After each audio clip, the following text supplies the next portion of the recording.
After the defeat of Majin Buu, it looks like Vegeta's been hitting the gym, because in the latest episode of Dragon Ball Daima, he gets an unexpected and surprising new transformation.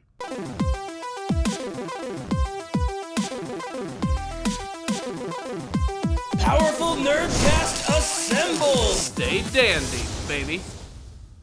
Dragon Ball Daima Episode 12, an episode which will go down in infamy. It will always be remembered as that episode where Vegeta transformed into a Super Saiyan 3. I am incredibly conflicted by the latest episode of Dragon Ball Super. First, just let me say that it was entertaining as hell.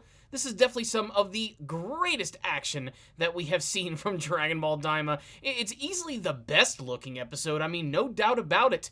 Vegeta activating Super Saiyan 3 and absolutely wailing on the Tamagami, quite literally splitting the Namekian Sea, is just plain awesome. Chef's kiss, I absolutely love it. But I just don't know how I feel about Vegeta actually being able to transform into Super Saiyan 3.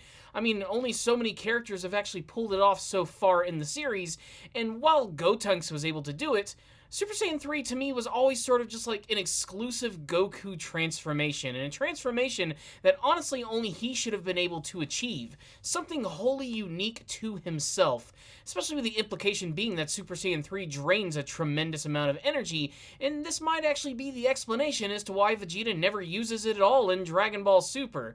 But the fact of the matter is, he uses it here, and it's pretty damn spectacular.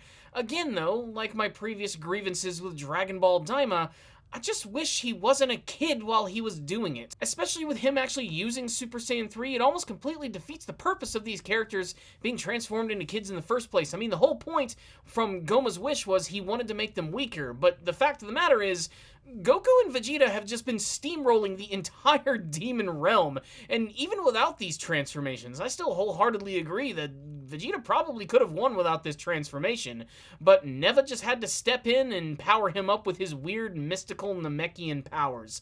That's the real reason why Vegeta was pushed to brand new levels in this episode, and I mean, let's face it, nothing bad was going to happen to the character. We already knew he was alive in Dragon Ball Super, so there was no threat from the Kraken or the Tamagami. It was just a matter of time before Vegeta would step in and actually win the battle.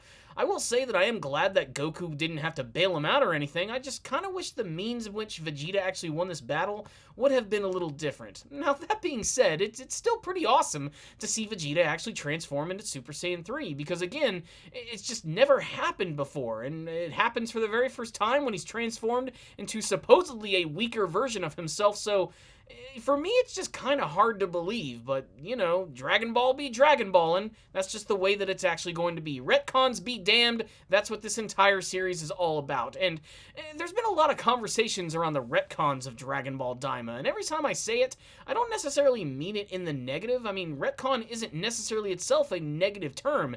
It just means that there's some brand new information and things are going to change about the overall lore of the series, and this is indeed a retcon of the highest order, but hey, at least it looks pretty good while it's doing it.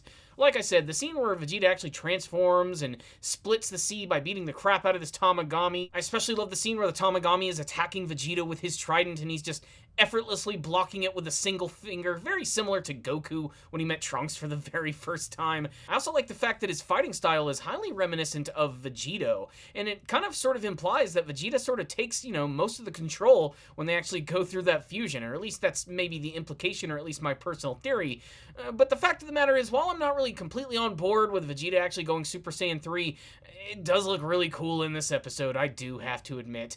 And my theory was also correct. Apparently when you battle these Tamagamis, you also have to have a second, like, fight, air quote, with them, where basically they use some sort of, like, quiz or test, and they basically end up giving Vegeta this ridiculous word problem, which ends up being a trick question that he's able to figure out.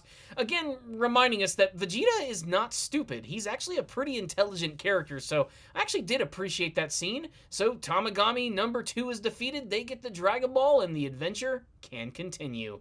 But that's not the only battle that actually happens in this episode. We also get Majin Buu battling against Tamagami number 1, and in another nice subversion of expectations, he actually manages to win. Although he did receive a little bit of help from his brother, as about halfway through the battle he got a little fatigued, but luckily Majin Ku is there to help his buddy out by giving him some chocolate, which ends up giving him the edge to take down the Tamagami. And this battle itself, again, is also incredibly entertaining, well animated, and features some just downright wacky scenes. I especially love the moment towards the end of the fight where Majin Du is able to stretch out his neck around the Tamagami sword, headbutting him directly in the face. Again, this is highly reminiscent of the type of fighting style you would see from someone like, say, Kid Buu. I really did like that. And hilariously enough, he does defeat him, and he also gets a quiz as well, and his seems like 10 times harder than Vegeta's, which I think is actually kind of funny. He basically gives them this math question where basically he puts all these numbers on a screen, they have to add them up rapidly. This is where we get to learn the true strength of Majin Ku. Apparently Majin Ku is a pretty strong guy, but he's not the strongest, but he also happens to have a very big brain, as almost instantly he knows the answer to this math problem, gives it up to his brother, and they end up obtaining the Dragon Ball for themselves.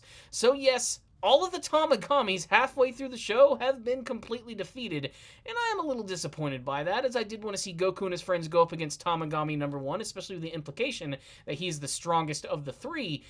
But still, it sort of wraps up this part of the story so we can move forward, which ultimately is probably going to involve Goku and his friends trying to get the last Dragon Ball from Dr. Arinsu and, of course, the brand new Majins, which ultimately is going to mean more fighting, more battling, and probably some more fusion, as we know that's probably going to end up happening with the Majins, as well as with Goku, Vegeta, and maybe even another mysterious character. I mean, they're going to use those fusion bugs. They didn't just bring them up not to use them, it's going to happen. However, I'm very interested to see what ultimately Goma and Degasu's plan is going to be, as Goma says they are going to have to resort to some sort of brand new plan in order to stop Dr. Arinsu's abilities, and of course everything going on with Goku and his pals. I can't really tell ultimately what's going to happen here, and that does actually have me kind of excited. I mean, that's the best thing about Dragon Ball Daima, not just the fact that they're playing with the ultimate lore of the series, but the fact that I can almost never predict what's actually going to happen. I mean, if you'd have told me that Vegeta was going to go Super Saiyan 3 in this series, I would not have believed you, and here it is, right here, in front of all of our eyes to see, and it's still kind of unbelievable. Like I said, I didn't exactly hate this episode. I loved it because I love Dragon Ball, and I love action anime, and this episode pretty much gave me what I wanted. I just didn't think it was going to be anything like this, but I do know that the Vegeta fans are probably very happy to see their favorite Saiyan Prince utilize that signature Super Saiyan transformation. If anything, it has a unique look, and it definitely has one of the best scenes from all of Dragon Ball Daima, but it certainly is playing with the lore, and they're certainly just going to retcon city in this series. Like I said, that's not necessarily a bad thing. Things change all the time. New information comes out, and that's just the way these type of stories are told. I mean, the fact of the matter is people have been asking this question, why did Vegeta never use Super Saiyan 3 in Super? Well, that's because Akira Toriyama hadn't invented it for him yet. They're sort of making this up as they go. It's comic book logic, and it does kind of work for the Dragon Ball series. And again, as I've said so many times in my previous videos, this is nothing new for the series. They do this all of the time. What I will say is that this episode was a tour de force in terms of action and definitely got me hyped up. I mean, I didn't love Super Saiyan 3 Vegeta, but man, I have to admit, it looked pretty damn cool in this episode. Really though, I want to hear from you guys. I would love to get your thoughts about the latest episode of Daima, about Vegeta's latest transformation, Majin Du's victory over the Tamagami, and where the rest of the series is going to go from here. Let's talk about all that good stuff in the comments section below, and if you loved my ranting about this latest episode, make sure to give this video a like, and maybe even consider subscribing to the channel, as I do have some more videos which are going to be coming out in the next year. I'm really excited for the new Gundam anime that's going to be coming out. I cannot wait to talk about that. And of course, I am going to be talking about the entirety of Dragon Ball Daima. They even said that Dragon Ball Super is going to be returning for like a one-shot manga coming up pretty soon before they move on to the next part of the story, and who knows when that's actually going to happen. But for now, I'm going to continue to enjoy Dragon Ball Daima and take it for what it is, just a brand new fun adventure set in the Dragon Ball universe. So there it is, my friends. Thank you for watching this video. I'll see you all next time, and as always, stay damn there, baby.